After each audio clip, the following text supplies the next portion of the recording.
Hello. Today we'll be reading The Story About Ping by Marjorie Flack and Kurt Wise. Once upon a time, there was a beautiful young duck named Ping.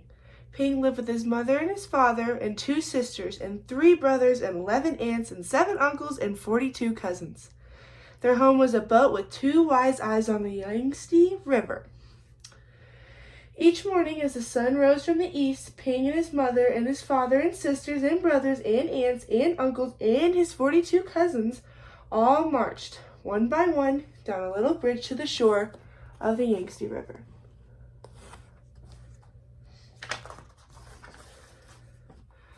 All day they would hunt for snails and little fishes and other pleasant things to eat.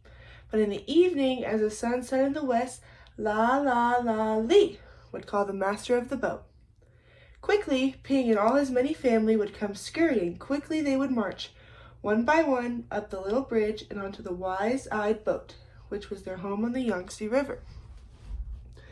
Ping was always careful, very, very careful not to be last, because the last duck to cross over the bridge always got a spank on the back.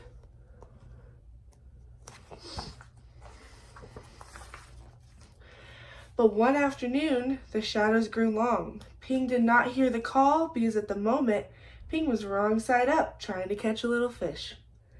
By the time Ping was right side up, his mother and his father and his aunts were already marching, one by one, up over the bridge.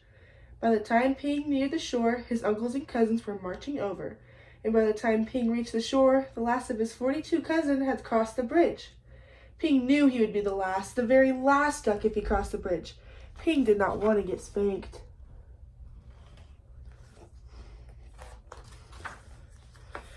So he hid. Ping hid behind the grasses, and as the dark came and the pale moon shone in the sky, Ping watched the wise-eyed boat slowly sail away down the Yangtze River.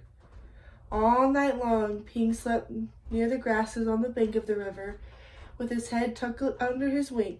And when the sun rose up from the east, Ping found he was all alone in the Yangtze River. Poor Ping. There was no father or mother, no sister or brothers, no aunts or uncles, and no 42 cousins to go fishing with Ping. So Ping started out to find them, swimming down the yellow waters of the Yangtze River.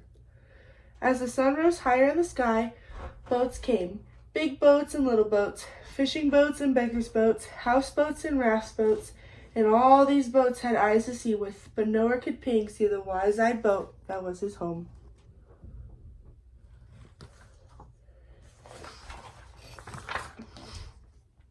And then came a boat full of strange, dark fishing birds. Ping saw them diving for fish for their master. As each bird brought a fish to his master, he would give it a little piece of fish for pay. Closer and closer swooped the fishing birds near Ping. Now Ping could see shining rings around their necks, rings of metal made so tight the birds could never swallow the big fish they were catching. That's so sad. Swoop, splash, splash. The ring birds were dashing here and all about Ping. So down he tucked and swam under the yellow water of the Yangtze River. When Ping came up to the top of the water, far away from the fishing birds, he found little crumbs floating, tender little rice cake crumbs, which made a path to a houseboat. As Ping ate these crumbs, he came nearer and nearer to the houseboat. Then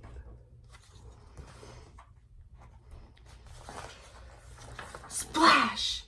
There in the water was a little boy with a barrel on his back, which was tied to a rope from the boat, just as all boat boys on the Yangtze River are tied to their boats. In the boy's hand was a rice cake. Ow, ow, cried the little boy, and up dashed Ping and snatched up the rice cake. Uh-oh.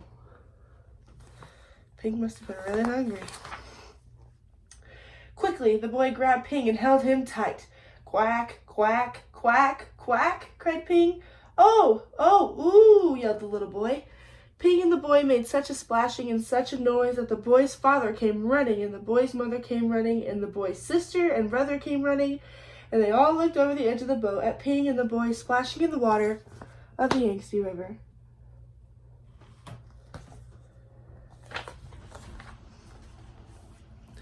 Then The boy's father and mother pulled at the rope, which was tied to the barrel on the little boy's back. They pulled, and up came Ping and the boy onto the houseboat.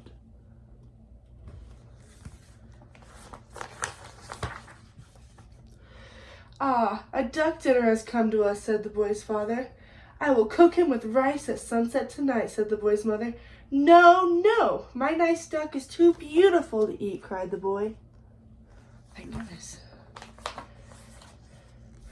But down came a basket all over Ping, and he could no longer see more of the boy or the boat or the sky or the beautiful yellow water of the Yangtze River.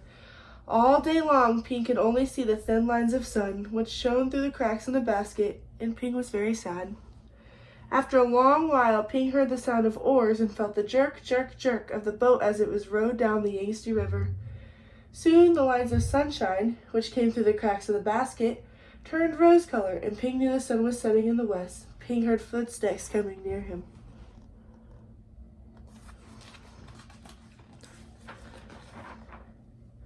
The basket was quickly lifted, and the little boy's hands were holding Ping. Quickly, quietly, the boy dropped Ping over the side of the boat, and Ping slipped into the water, the beautiful yellow water of the Yangtze River. Then Ping heard this call, "La, la, la, lee." Sounds familiar? Ping looked, and there near the bank of the river was the wise-eyed boat, which was Ping's home, and Ping saw his mother and his father and his aunts all marching one by one up over the little bridge. Swiftly Ping turned and swam, paddling toward the shore. Now Ping could see his uncles marching one by one. Paddle, paddle. Ping hurried toward the shore. Ping saw his cousins marching one by one. Paddle, paddle. Ping near the shore, but as Ping reached the shore, the last of Ping's 42 cousins marched over the bridge, and Ping knew that he was late again.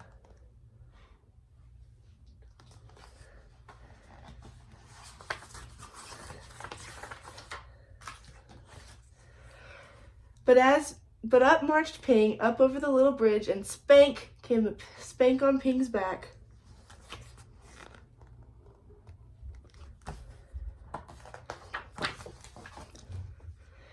Then at last Ping was back with his mother and his father and 2 sisters and 3 brothers and 11 aunts and 7 uncles and 42 cousins, home again on the wise-eyed boat of the Yangtze River. In this book, Ping taught us a very valuable lesson. Ping was scared of getting a spanking because of him being late, not paying attention. I've noticed that a lot of times we've been in situations that we get scared of a punishment, or we're worried about what could happen, that we either lie or try and hide from the situation. And it usually turns out being worse more if you just told the truth or did what you're supposed to the first time. So I think that we should always tell the truth and do what we're supposed to. And if not, just be honest and take the punishment or the lesson from it.